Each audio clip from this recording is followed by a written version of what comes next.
Hello बच्चों, आज हम एसक्यूएल क्लॉजेस पढ़ेंगे। इनको हिंदी में भी एसक्यूएल क्लॉजेस ही लिखा जाता है और पढ़ा जाता है।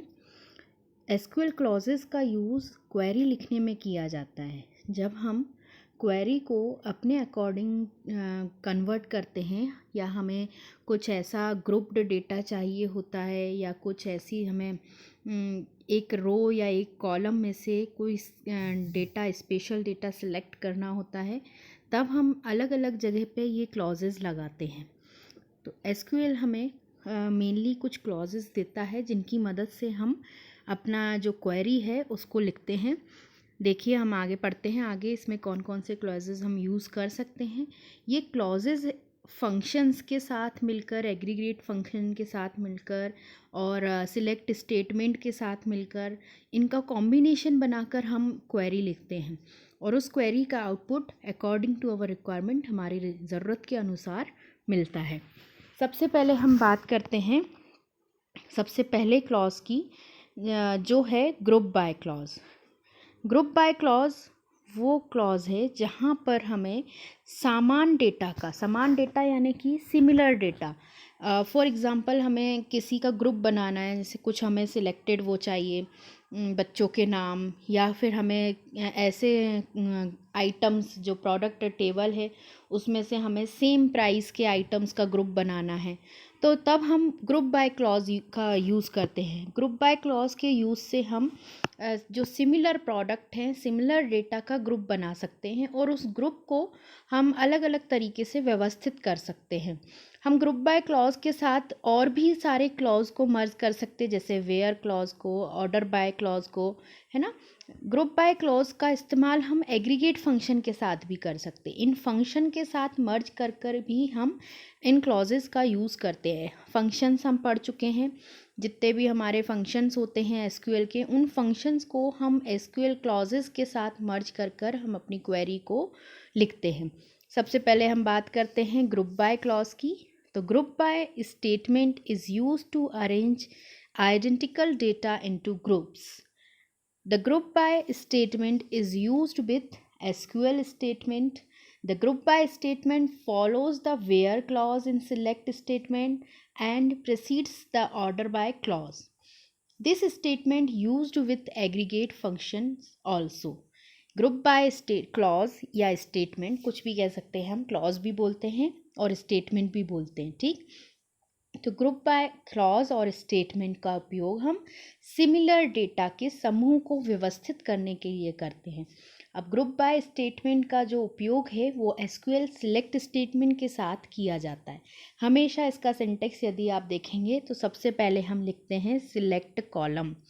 सिलेक्ट कॉलम का मतलब ही ये है कि हम उस कॉलम को सिलेक्ट कर रहे हैं जहाँ से हमें वैल्यू चाहिए, ठीक है। तो इसका सिंटेक्स देखते जाओ, आपको सब समझ में आता जाएगा। सबसे पहले हमने लिखा सिलेक्ट कॉलम, उसके बाद लिखा फ्रॉम टेबल नेम, मतलब पहले हम कॉलम का नाम लिखेंगे, उसके बाद हम टेबल का नाम लिखेंगे, ठीक। अब इसके बाद वेयर के साथ हम कंडीशन लिखेंगे, वो कंडीशन जो हम अपना रिट्रीव करना चाहते हैं डेटा, उसको हम वेयर के साथ कंडीशन में डालेंगे। और कंडीशन डालने के बाद ग्रुप बाय, मतलब हम किस कॉलम का या किस रो का ग्रुप बनाना चाहते हैं वो लिखेंगे। इसके बाद लिखेंगे order by column. Order by क्या करता है, ऑर्डर बाय क्लॉज हम आगे भी पढ़ेंगे। यहाँ पे एसक्यूएल क्लॉज में एक main clause order by clause भी होता है। उसका काम क्या होता है कि डेटा को अरेंज करना, जिस फॉर्मेट में यूज़र बोले उस फॉर्मेट में, ठीक है। तो आप यहाँ पे इसके सिंटेक्स में देखो, हमेशा पूरे टाइम ऐसा ही सिंटेक्स लिखा जाता है। सिलेक्ट के साथ कॉलम का नाम, देन टेबल का नाम, वेयर के साथ कंडीशन, फिर ग्रुप बाय कॉलम या ग्रुप बाय रो जो भी हम लिखना चाहते हैं, और उसके बाद ऑर्डर बाय। क्लियर। अब यहाँ आप देखिए कि आपका सिलेक्ट स्टेटमेंट कितनी सारी चीज़ों के कॉम्बिनेशन में काम कर रहा है। सिलेक्ट के साथ फ्रॉम टेबल का नाम, वेयर कंडीशन भी दे रहे हैं इसमें, उसके बाद ग्रुप बाय लगा रहे हैं, उसके बाद ऑर्डर बाय लगा रहे हैं। तो यहाँ हमारे मल्टीपल क्लॉजेस मिलकर, मल्टीपल स्टेटमेंट मिलकर एक क्वेरी को बना रहे हैं, ठीक है। अब इसको मैं एग्जाम्पल के साथ समझते हैं। एक आपकी प्रोडक्ट, यहाँ एग्जाम्पल टेबल मैंने शो नहीं करी है, आप सुन के समझने की कोशिश करिए। एक छोटी सी टेबल है जिसमें प्रोडक्ट, कंपनी का नाम, क्वांटिटी, रेट और कॉस्ट है। ठीक है, रेट है, सॉरी कॉस्ट नहीं, रेट है। ठीक है, तो प्रोडक्ट की रेट है, क्वांटिटी है और प्रोडक्ट का नाम है। क्लियर। अब मुझे उसमें से सिर्फ ऐसे प्रोडक्ट के नाम चाहिए या ऐसे प्रोडक्ट चाहिए जिनकी कॉस्ट समथिंग हो, जो मैं ग्रुप में करना चाहती हूँ कि सेम कंपनी की सेम कॉस्ट के प्रोडक्ट कौन कौन से हैं। तो मैं सिंपली एक कमांड लिखूँगी, select company from product, product का कोई भी नाम हो, XYZ जो भी प्रोडक्ट आपका नाम है, और ग्रुप बाय कंपनी, मतलब सिमिलर कंपनीज के प्रोडक्ट को हम रिट्रीव कर रहे हैं। ठीक है, तो इस तरीके से ग्रुप बाय क्लॉज हम अपने टेबल पर लगाते हैं। ये मैंने प्रोडक्ट टेबल पर लगा के बताया, लेकिन आप अभी नहीं समझ में आया होगा, आई एम श्योर आपको एग्जांपल समझ में नहीं आया, क्योंकि जब तक सामने आपको टेबल और क्वेरी लिखना और उस क्वेरी को रन करके आउटपुट आना आपके सामने नहीं होगा, आप नहीं समझ पाएंगे। कोई बात नहीं, आप मेरे प्रैक्टिकल वीडियोज़ में ये पूरी चीज़ क्लियरली आपको समझ में आएगी। और अब तो स्कूल भी अब आप लोग आ ही रहे हैं, तो वहाँ पे भी आके हम ये चला के देख सकते हैं। आप अभी चिंता मत करिए, प्रैक्टिकल वीडियो में इसका पूरा प्रैक्टिकल आपको मिलेगा। अभी आप थ्योरी समझने की कोशिश कीजिए कि ग्रुप बाय क्लॉज का यूज़ मुख्यतः हम समान डेटा के समूह को व्यवस्थित करने के लिए करते हैं। इसका उपयोग हम वेयर के साथ, ऑर्डर बाय क्लॉज के साथ, इसके अलावा हम SQL सिलेक्ट स्टेटमेंट के साथ करते हैं। ग्रुप बाय स्टेटमेंट एक सिलेक्ट स्टेटमेंट में वेयर क्लॉज का अनुसरण करता है, जहां ऑर्डर बाय क्लॉज पहले होता है। ठीक है, ऑर्डर बाय क्लॉज को भी हम इसके अंदर उपयोग करते हैं ताकि हम अपने डेटा को और ऑर्डर बाय फॉर्म में ले सकें। इसके अलावा एग्रीगेट फंक्शन में भी ग्रुप बाय क्लॉज का हम यूज़ कर सकते हैं। ये था हमारा ग्रुप बाय क्लॉज। अब हम नेक्स्ट क्लॉज की बात करते हैं, जो कि है हैविंग क्लॉज।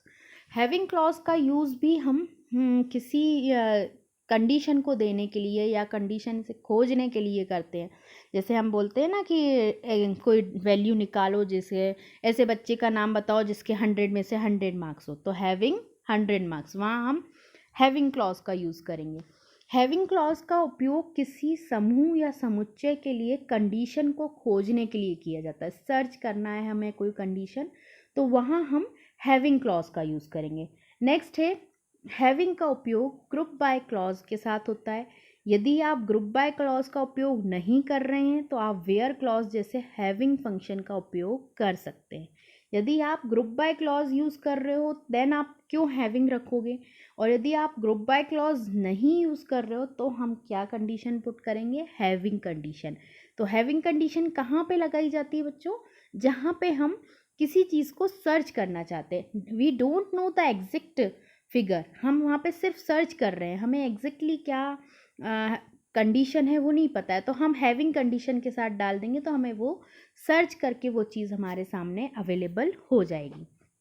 अब यहाँ पे सिंटेक्स देखो, सिलेक्ट कॉलम 1 2, हम सिलेक्ट क्लॉज के साथ कॉलम का नाम लिख रहे हैं। फ्रॉम टेबल नेम, हम टेबल का नाम बताएंगे। वेयर कंडीशन, जहाँ जो हमारी कंडीशन जो है वो हम कंडीशन डालेंगे। Group by column 1 and 2 having conditions.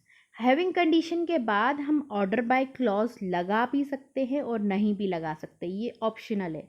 यदि हम हैविंग के साथ ऑर्डर बाय लगाएंगे तो क्या होगा कि जो हमारा रिजल्ट आएगा वो ऑर्डर बाय मतलब असेंडिंग और डिसेंडिंग ऑर्डर में अरेंज होके आएगा। तो ऑर्डर बाय क्लॉज अपना काम करेगा, हैविंग क्लॉज अपना, ग्रुप बाय क्लॉज ग्रुप बना के देगा।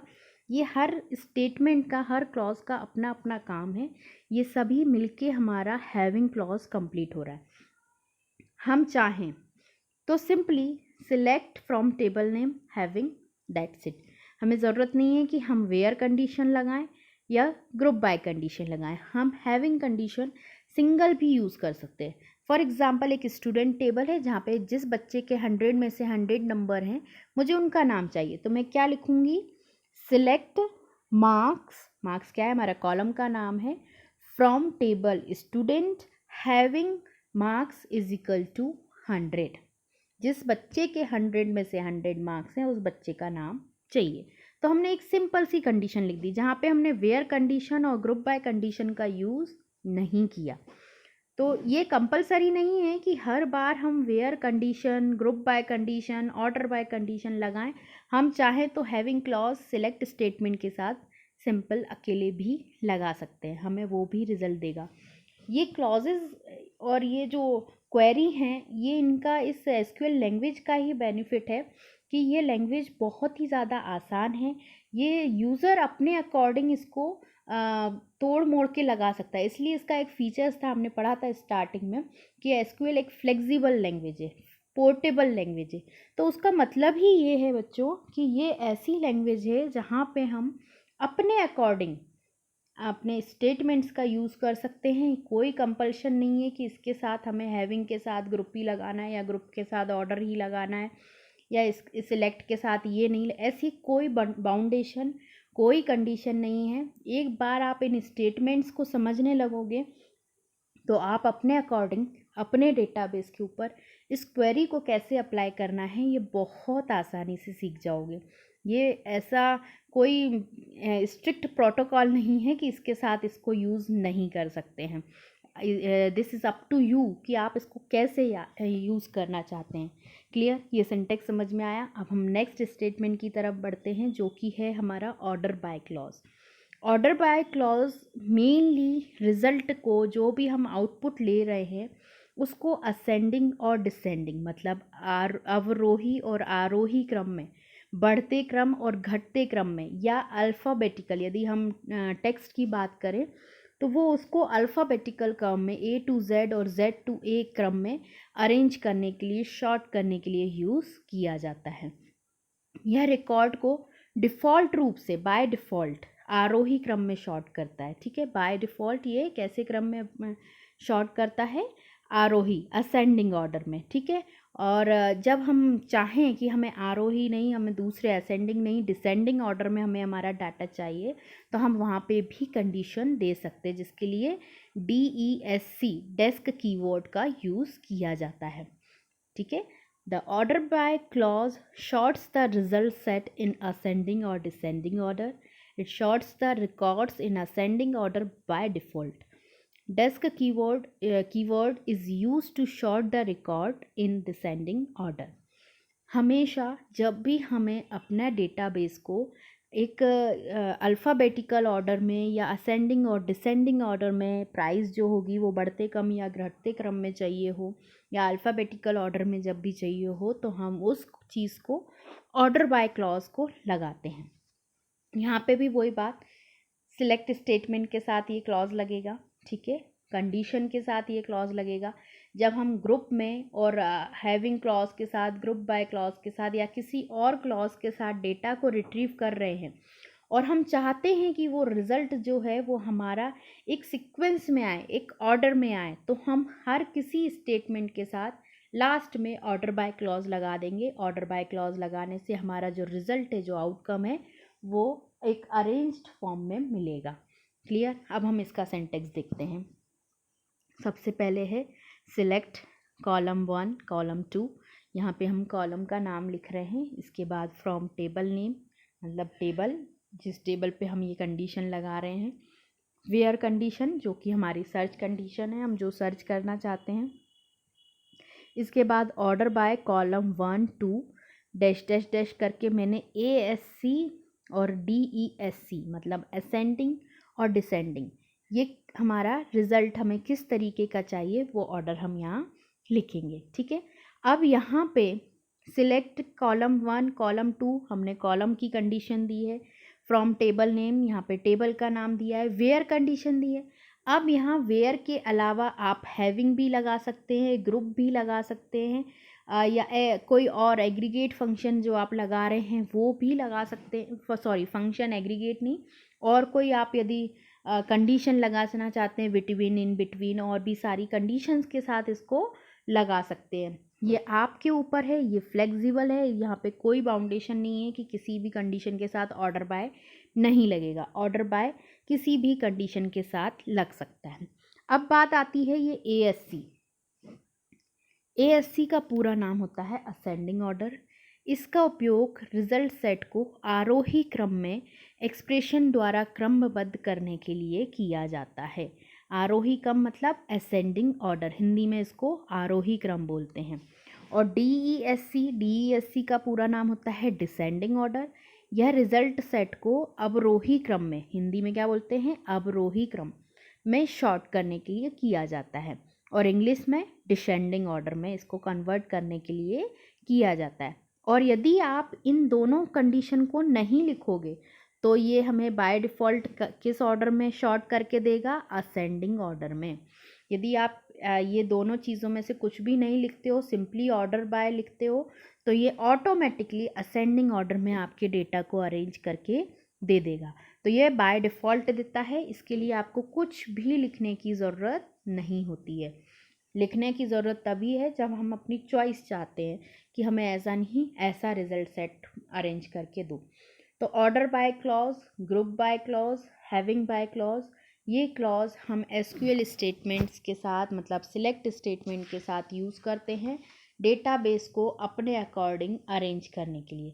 इसका जो एग्ज़ाम्पल है, इसके मैंने आपको एग्ज़ाम्पल इसलिए भी नहीं दिए हैं क्योंकि ये बहुत सारी कंडीशंस के साथ मिलके लगाया जा सकता है। ये हमारे ऊपर है कि हम इसको किस तरीके से लगा रहे हैं, है ना। इसके अलावा इसमें एक वेयर क्लॉज भी आता है। वेयर के साथ हम एक पर्टिकुलर कंडीशन लगा देते हैं, जैसे वेयर के साथ हमने ग्रेटर देन, लेस देन, ये सब लगा दिया वेयर क्लॉज को। और इन क्लॉजेज में डिफरेंस क्या होता है, इन क्लॉजेस को हम वैसे नेक्स्ट वीडियो में देखेंगे। बट वेयर क्या है, वेयर हम तब लगाते हैं जब हमें पता है कि या जब आंसर ये हो तब हमें आउटपुट ये चाहिए, ये हमने कंडीशन लगा दी है अपने आउटपुट को निकालने की, तो वहाँ हम वेयर क्लॉजेस लगाते हैं। अब इन क्लॉजेस में भी आपस में कुछ डिफरेंस हैं, लाइक ग्रुप बाय और ऑर्डर बाय का कब लगाया जाता है, इनके बीच में क्या अंतर है ना। तो इसके अलावा वेयर क्लॉज और हैविंग क्लॉज कब लगाना चाहिए, ये इनके बीच का डिफरेंस है। तो ये सारे डिफरेंसेस भी हम आगे के वीडियो में समझेंगे कि ये क्या डिफरेंस है इनके बीच में, इनको क्यों लगाया जाता है। ये बेसिक्स डिफरेंस जब आप समझ लेंगे तो आपको इन क्लॉजेस को कब लगाना है ये चीज़ क्लियर हो जाएगी कि कौन सा क्लॉज कब लगाने से हमें बेटर आउटपुट मिलेगा, है ना। आज के लिए यही 3 स्टेटमेंट्स थे, आप इनको समझने की कोशिश करिए। इनका प्रैक्टिकल का वीडियो आपको आने वाले वीडियोज़ में मिल जाएगा। धन्यवाद।